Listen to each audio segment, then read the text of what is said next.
There are some patients you never forget. Not because of their illness, but because of what they hide. The man I was hired to care for didn't just have secrets, he lived inside one. And by the time I found out what was locked behind that basement door, it was already too late to pretend I hadn't heard the noises beneath the floorboards. My name is Eleanor. I'm a home care nurse. I've seen suffering, miracles, and grief, but nothing prepared me for the house on the cliff in Port Haven. This is the story of the patient who almost made me question my own sanity, and my own memories. I still remember the exact moment the call came through. It was late afternoon, gray skies over Portland, and I was finishing paperwork at the hospital. My shift had drained me, 12 hours straight, 3 patients lost in 1 week. I was starting to wonder if I even wanted to keep doing this. Then the agency called. They said a wealthy retired engineer named Mr. Harland was looking for a private live-in nurse at his coastal estate in Port Haven, Maine. He's quiet, cooperative, and generous, the voice on the line said. The pay is double your normal rate. He's had trouble sleeping since his wife's passing. At first, it sounded like a blessing, a break from the chaos of the hospital, a chance to breathe ocean air again. But then the woman added something odd. The last nurse, she left without notice. She said she couldn't adjust to the environment. Her tone changed mid-sentence, as if she was choosing her words carefully. Still, exhaustion can make you blind to your instincts. I said yes. The drive to Port Haven took 3 hours, winding roads through pine forests that grew thicker as I neared the coast. When I finally saw the mansion, my stomach tightened. It stood alone on a cliff, massive, stone-faced, and gray against the winter sky. The waves crashed so hard below it sounded like thunder rolling from the sea. There was something beautiful about it, and something lonely. Mr. Harland opened the door himself. He was thinner than I expected, tall, pale, with neatly combed gray hair and a posture that still carried authority. His hands trembled slightly, but his eyes were sharp. You must be Nurse Eleanor, he said, offering a polite smile. Welcome to Blackridge House. I hope you like peace and quiet. He said it slowly, almost like a warning. Inside, the house smelled faintly of lavender and old wood. Every surface gleamed, but it didn't feel lived in, more like a museum of someone's life rather than a home. Portraits lined the hallway, a smiling woman in her 50s, soft eyes and chestnut hair. His late wife, Margaret. Then I noticed the door. At the far end of the hall, beneath the staircase, stood a heavy wooden door, dark, reinforced, with a brass keyhole. It was out of place among the polished decor. Storage, he said quickly, catching me looking. I prefer it kept locked. The floorboards down there are unsafe. I nodded, though something in his tone made my stomach flutter. It wasn't fear, not yet, but unease. Like walking into a room and realizing someone had just left. Over the next few days, the routine settled. Breakfast at 8, medication at 9, blood pressure, then walks in the garden if the weather allowed. He was quiet but polite. He read constantly, thick engineering books, journals, old newspapers. Sometimes he'd hum softly to himself, always the same 3 notes. At first, it was peaceful. Too peaceful. The nights were different. Around midnight, I'd wake up to faint thumping sounds. Slow, rhythmic, coming from below. Not the pipes, I know the difference. This sounded deliberate. Like something or someone was moving under the floor. The first time, I brushed it off. Old house, coastal wind, imagination. But by the 3rd night, I couldn't ignore it. That's when I heard footsteps in the hallway, slow, careful, like someone avoiding the creaky spots. I opened my door just a crack. Mr. Harland stood by the locked door. His back to me, head tilted, as if listening. His hand rested on the knob. Then, without a sound, he knelt and whispered something to the keyhole. I couldn't make out the words. Just a name, maybe, or a plea. Mr. Harland? I called softly. He froze, then turned, startled but not angry. His eyes caught the moonlight, they looked hollow, wet with something like guilt. Couldn't sleep, he murmured. Sometimes I come down here to listen. Listen to what? The house, he said after a pause. Houses remember, you know. Especially when they've lost someone. Then he smiled, small, fragile, and went upstairs. I wanted to believe it was grief. That he was just a lonely old man trying to talk to his dead wife. But that didn't explain what I saw the next morning. I came down early, before he woke. The grandfather clock near the locked door was ticking backward. It was subtle, the second hand looping in reverse, slow but steady. I stood there for a full minute, watching it move the wrong way, before I finally checked the time on my watch. My watch was right. The clock wasn't. When I mentioned it to him later, he looked genuinely confused, or pretended to. Backwards? No, Eleanor. That clock hasn't worked in years. Then he went back to his breakfast like I'd said nothing at all. That afternoon, as I changed his sheets, I found a torn piece of paper beneath his pillow. A sketch. Lines and measurements. A room drawn beneath the main floor, a room that didn't appear on any blueprint. When I showed it to him, his face drained of color. He snatched it from my hands and folded it carefully. You shouldn't be in here, he said softly. Not yet. Not yet. That night, I didn't sleep. I lay there listening, to the wind, the ocean, the creaks of the house. And then, faintly, the sound returned. Thump. Thump.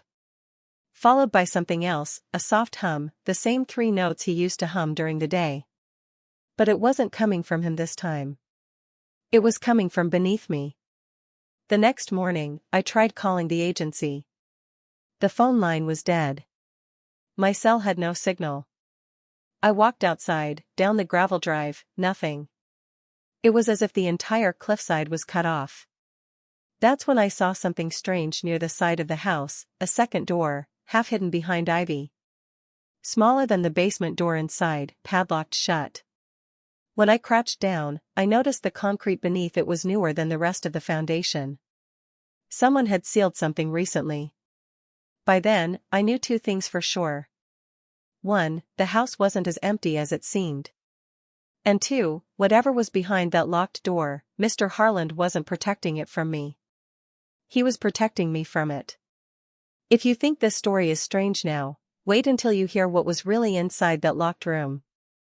I'll tell you everything, but before we go deeper, make sure you subscribe. I share real stories, true experiences, and those strange moments that blur the line between reality and memory. You don't want to miss what happens next. You know how sometimes, when you walk into a place, you can feel that something's wrong, even before you see it? That's how I felt every single time I passed room 313. The hospital's oldest wing. The one tucked away behind an emergency exit nobody ever used. It wasn't on any map, no patients were ever assigned there, but it existed. And I could never shake the feeling that it was watching me back. It all started one evening after my shift had ended. The fluorescent lights in the corridor flickered, that sickly hum that makes the silence worse, not better. I was logging out at the nurse's station when the intercom crackled. Eleanor. Room 313, now. I froze. There was no one else there. The call had come from inside our system, but that room wasn't even active. At first, I thought it was some kind of prank. Maybe one of the younger nurses trying to mess with me. But something in that static voice, something off-key, made my heart race. Still, curiosity can be stronger than fear. Especially for someone like me, a nurse who's seen life slip away more times than she can count. So I grabbed my flashlight, ignored the trembling in my hands, and walked down that unlit corridor. Every step echoed too loud. The walls were lined with outdated equipment, old metal cabinets, dust clinging to forgotten oxygen tanks. When I reached the end, I found the door, room 313, sealed with a heavy padlock. It looked new, which didn't make sense. If this place was abandoned, who was maintaining it? And then, a sound. A soft knock from the other side. Just 3 taps. Slow. Measured. Like whoever was inside knew I was there. My stomach dropped. I should have turned back. Every instinct told me to walk away. But I couldn't. Because right then, faintly, too faintly, I heard a man's voice whisper my name. Eleanor. That was it. My legs went cold. No one should have known I was there. No one should have even known my name, not from inside that room. But the voice, it sounded familiar. The next day, I asked around casually. Hey, do we still use room 313? The other nurses just frowned. One of them laughed nervously and said, there is number 313. The old wing ends at 312. But that wasn't true. I had seen the door. I had heard the voice. That night, I couldn't sleep. My mind kept replaying it, the way the voice cracked on my name, like someone desperate, drowning. I tried to tell myself it was exhaustion. Maybe I imagined it. Maybe. But deep down, I knew I hadn't. On my next shift, I checked the digital patient log. Every room had an electronic record, even the unused ones.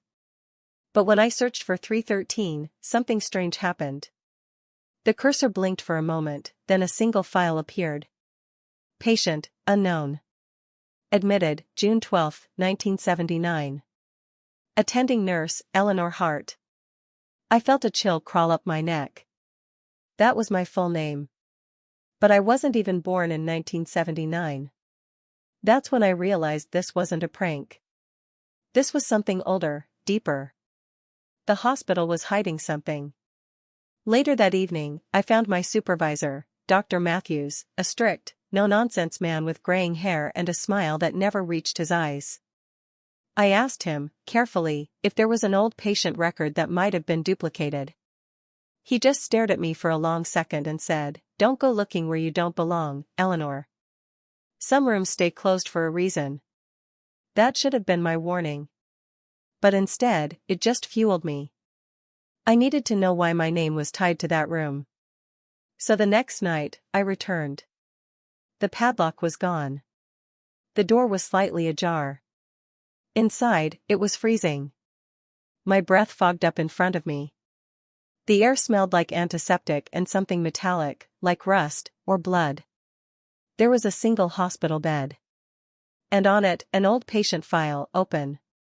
The name line was blank, but under notes, someone had written in faded ink. She came back. She shouldn't have, but she did. I didn't understand what that meant. Not until I saw the mirror.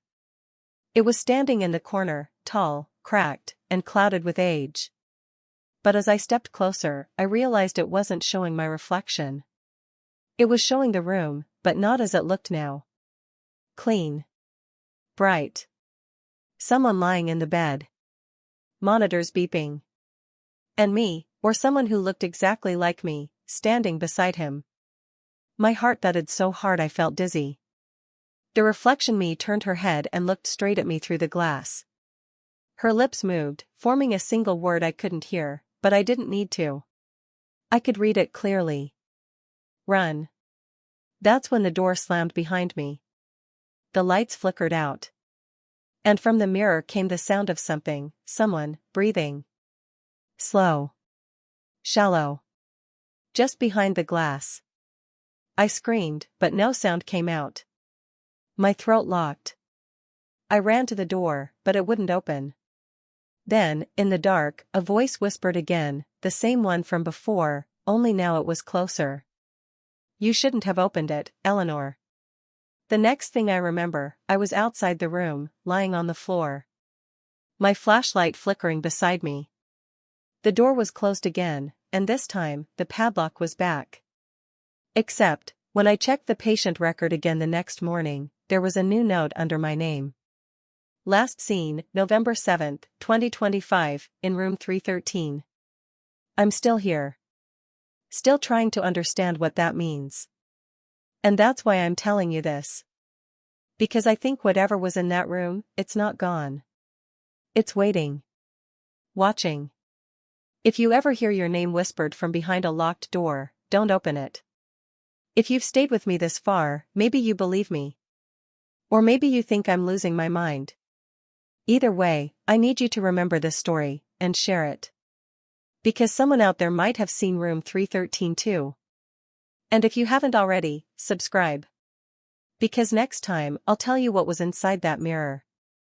When I tell people this next part, they always look at me like I've stepped too far into the dark, like the things I'm about to say couldn't possibly be real. But I've learned something in this job, something most people never want to admit: reality doesn't always care what we believe. That night after I found the mirror, I didn't go home.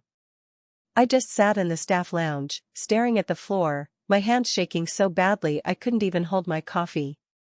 The reflection of that other me, her eyes, wouldn't leave my mind. They weren't angry or evil. They were sad. Like she'd seen something she wished she could unsee.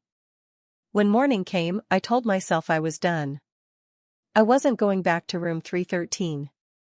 I'd file a report, talk to maintenance, maybe get the door sealed again. Pretend it never happened. But, when I opened my locker that morning, a small photograph fell out. It was old, yellowed around the edges, like it had been taken decades ago. And it was a woman in a nurse's uniform standing beside a patient's bed. Her face was half turned, but I recognized her instantly. It was me. I felt my chest tighten, my breath quicken. Someone was playing a game, they had to be. I flipped the photo over, hoping for some clue.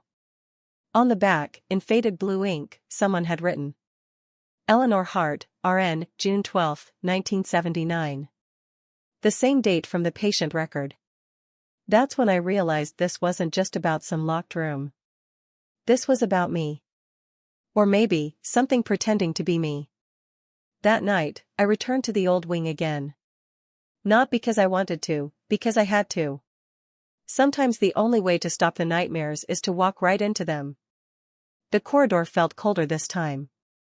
Every sound carried, the squeak of my shoes, the hum of the lights, even my own heartbeat echoing off the walls. The padlock was there, like before, but hanging loosely. Almost like it was waiting for me. I pulled it off and pushed the door open. The smell hit me first, that metallic tang again, sharper now, mixed with the faint sweetness of something rotting. The bed was gone. So was the patient file. Only the mirror remained, standing in the same corner, catching the weak light from the hallway. But the surface, it wasn't still. It rippled slightly, like water disturbed by a breeze. I stepped closer, careful, almost hypnotized. And there she was again, the woman from before, me, but not me.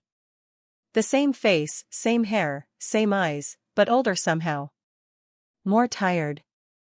She raised her hand slowly, and so did I, perfectly in sync. Until she didn't. Because when I dropped my hand, hers stayed up. I felt my throat tighten. I whispered, "Who are you?" She mouthed something, but no sound came. Her movements were urgent now, almost frantic. She pointed to the space behind her, in the reflection, and that's when I saw it. A figure, lying on the bed. Motionless. Tubes running from his arms. The heart monitor beside him flatlining. Then the scene shifted, as if the mirror itself blinked. I saw flashes, quick, violent, out of order. Me, or she, injecting something into the patient's fore. The patient convulsing. Doctors rushing in. And then, silence. I stumbled back, shaking my head. No, that's not me. That's not real. But then the woman in the mirror leaned close, her face almost touching the glass. Her lips moved again, and this time I heard it, soft, broken, carried like a breath. You did this. The lights above me flickered violently. The mirror started to hum, a low, electrical sound that grew louder and louder until I could feel it in my bones. I tried to run, but my feet wouldn't move. My reflection's eyes rolled back white. Then, darkness. When I woke, I was lying on the hospital floor. My wristwatch was shattered, its hands frozen at 3:13 a.m. The irony wasn't lost on me. I tried to tell Dr. Matthews what happened, but he shut me down immediately. Enough of this, Eleanor, he snapped. You're exhausted. You're hallucinating. Hallucinating? Maybe. But then why did he look scared when I mentioned the mirror? Later, I found a file in the archives labeled Incident Report, Ward C, 1979. Most of the pages were missing, but what was left made my blood run cold. Unidentified nurse found unresponsive beside deceased patient in room 313. Mirror shattered. Room sealed indefinitely. The name field was blacked out, but a fragment of handwriting showed through the ink, Eleanor. I felt sick. My hands were shaking so badly I dropped the folder. Was this why the other nurses acted strange when I mentioned the room? Had they all known? Was I the only one who didn't see the truth, or was I the one being rewritten into it? For 3 nights, I didn't sleep. Every time I closed my eyes, I saw flashes of that mirror, of that face. The voice whispering my name in the dark. I stopped eating. Stopped talking. Even the sound of my own footsteps started to feel foreign. But on the 4th night, something pulled me back, not fear this time, but guilt. A heavy, aching guilt I couldn't explain. I walked back to the old wing one last time. The hall was darker than before, the lights completely dead now. The only illumination came from the small emergency bulb above 313's door, glowing a faint, eerie red. Inside, the mirror waited. But this time, there was no reflection. No ripple. Just a black surface, smooth and endless. I whispered, "Who are you?" again. No answer. Then I saw something faint, words appearing across the mirror, like fog on glass. You remember now. And I did.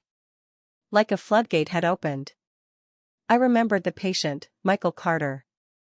A veteran. 30 years old. Terminal diagnosis. He'd begged not to be kept alive by machines, but the hospital wouldn't allow it. Said it would ruin their image. I'd been a nurse back then, in 1979, or maybe in some version of 1979. I had pitied him. I thought I was helping him when I gave him that final injection. And then, the mirror.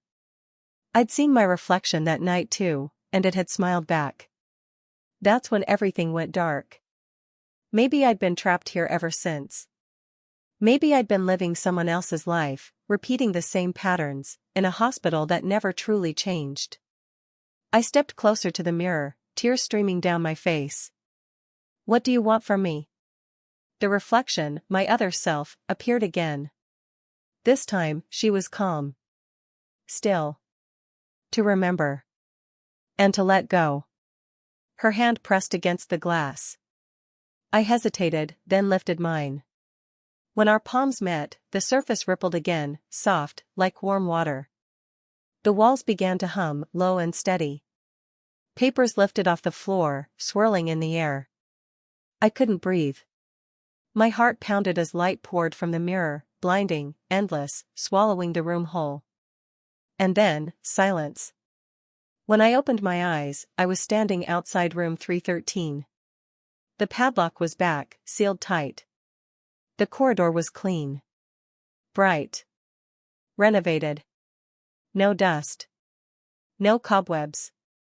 The sign above the door read "Maintenance, authorized personnel only." No one remembered the old wing. No one even remembered me mentioning it. But sometimes, when I pass that hallway during my shift, I hear it again, faint, distant, from somewhere behind the door. Eleanor, maybe that room was never haunted. Maybe it was just a memory that refused to die, one I kept locked away for too long. But I know this much, the mirror doesn't lie. It shows what we try hardest to forget. So if you ever see a reflection that moves when you don't look away. Because maybe it isn't a ghost.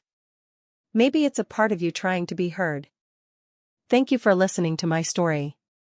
I don't know if telling it will free me, but maybe it'll keep someone else from opening a door they shouldn't. And if you want to hear what happened after the mirror, what I saw when the reflection finally vanished, make sure you subscribe and stay with me for the next story. Because some rooms, never really close. When I look back now, it feels like everything that happened after that night was borrowed time. Like the hospital let me go on with my shifts, my life, my small routines, but somewhere deep in its walls, something was waiting for me to come back. For weeks, I tried to pretend it was over. The mirror. The voice. The memory of what I did in 1979, or what some version of me did. But the human mind doesn't let go that easily. It loops, rewinds, replays. Every time I passed a polished surface, an elevator door, a window at night, even the reflection of my face in a bowl of water, I'd catch something wrong. Just for a moment. My reflection smiling when I wasn't. My hand moving a second too late. I started avoiding mirrors altogether. I stopped wearing makeup. I'd wash my hands at the nurse's station with my eyes down, afraid of what might look back at me. Then one morning, Dr. Matthews came into the break room. He looked different, pale, exhausted. "Eleanor," he said quietly, "I think you should see this." He handed me a small stack of printed pages, security footage stills from the night I'd been found in the old wing. "I reviewed the tapes," he said. "Something doesn't make sense. In the photos, I saw myself walking into the corridor at 3:07 a.m. The next frame, 3:09, showed me standing in front of the door to room 313. But at 3:13, the image blurred, like static on an old TV. And when it cleared, there were two of me. One standing. One collapsed on the floor. After that, Matthews said, his voice shaking slightly, "You disappeared for 12 minutes. No one saw you leave. But the lock on the door was back in place." I stared at the photos. "You think I faked this?" He shook his head slowly. "I think the hospital's hiding something. And I think you're caught in the middle of it." For the first time since it all began, I didn't feel crazy. Someone else saw it, or at least part of it. I wasn't alone. That night, Matthews and I decided to go back. The corridors were silent after midnight. The motion lights flickered on in patches as we walked. Every step felt like a heartbeat, like the building itself was breathing around us. When we reached the sealed door, Matthews hesitated. "You sure about this?" he whispered. "No," I said. "But if we don't open it, I'll never stop hearing it." He nodded, and together we broke the padlock. Inside, the room looked different again. The mirror was gone. The bed was gone. The entire space was stripped bare, white walls, concrete floor, nothing else. But the air felt charged, like static before a storm. Matthews walked to the center and crouched down. "There's something under here," he said, prying up a loose floor tile. Beneath it was a small box wrapped in brown paper, tied with medical tape yellowed by time. He handed it to me. "Open it," he said. My fingers trembled as I peeled the tape back. Inside were photographs, dozens of them, nurses, patients, staff, all smiling for the camera. But every photo had the same face in the background, blurred but visible. Mine. Even in pictures dated before I was born. Then I found one final photo, a close-up of me holding a syringe beside a patient's bed. Michael Carter. The back of the photo read, "To remember what you swore to forget." The walls began to hum again, that low, electric sound I'd heard before. I turned to Matthews, but his eyes had gone wide, locked on something behind me. "Eleanor," he whispered, "don't move." I turned slowly. The mirror had returned, not standing this time, but forming on the wall itself, as if the paint was melting into reflective glass. My reflection appeared, faint at first, then solid. She looked at me with that same weary sadness. I took a step forward. "What do you want?" I asked. She raised her hand and pointed toward the floor, toward the box. The photographs had started to move, fluttering as if caught in wind. The air thickened. The lights overhead dimmed until the room was swallowed in gray. Then, I heard it, Michael's voice. Weak, distant, echoing from the mirror. "You promised you'd stay." I dropped to my knees, tears burning down my face. I didn't mean to hurt you, I whispered. I was trying to help. The reflection tilted her head.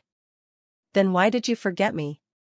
The mirror began to crack, hairline fractures spreading outward like spiderwebs. The hum became a roar. Matthews grabbed my arm, yelling, "Eleanor, we need to go." But I couldn't move. The mirror was pulling me closer, dragging me forward like gravity itself. My reflection mouthed one last word. Return. There was a flash, white, blinding, and then everything went silent. When I opened my eyes, I was lying in a hospital bed. Sunlight filtered through the blinds. A nurse I didn't recognize stood beside me, checking my pulse. "Good morning, Mrs. Hart," she said kindly. "You had quite a fall." "Mrs. Hart." My throat went dry. "Where am I?" "Reston Memorial," she replied. "You've been out for 2 days. The doctor will be in soon." Reston Memorial, a hospital 2 towns over. I'd never worked there. Never even been there. When she left, I looked around the room. Clean walls. Flowers on the table. Everything normal. But when I turned to the bedside mirror, my heart stopped. Because the reflection wasn't me. The woman in the mirror was younger. Her hair darker. Her eyes sharp and knowing. She smiled. "You remember now, don't you?" I couldn't speak. She leaned closer, her voice faint but clear. "It's your turn to watch over the patients now." The reflection stepped back, and behind her, I saw room 313, just as it had been before. The flickering light. The hum of the machines. And a woman, me, lying motionless on the bed. I looked down at my hands, trembling. There was a patient band around my wrist. The name read, Eleanor Hart, admitted 1979. My breath caught. The monitor beside me flatlined. Maybe that's how it works. Maybe we don't leave the rooms we try to forget, maybe they become us. Maybe I was never meant to walk out of room 313 at all. Some stories don't end. They just change storytellers. So if you're hearing this, and you ever find yourself alone in a quiet hospital hallway, listen closely.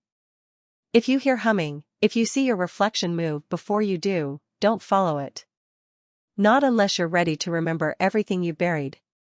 Thank you for listening to my story. If you'd like to hear more, subscribe before you leave. Because what I'm about to tell you next isn't about a patient. It's about me. And what happens after the dead remember your name.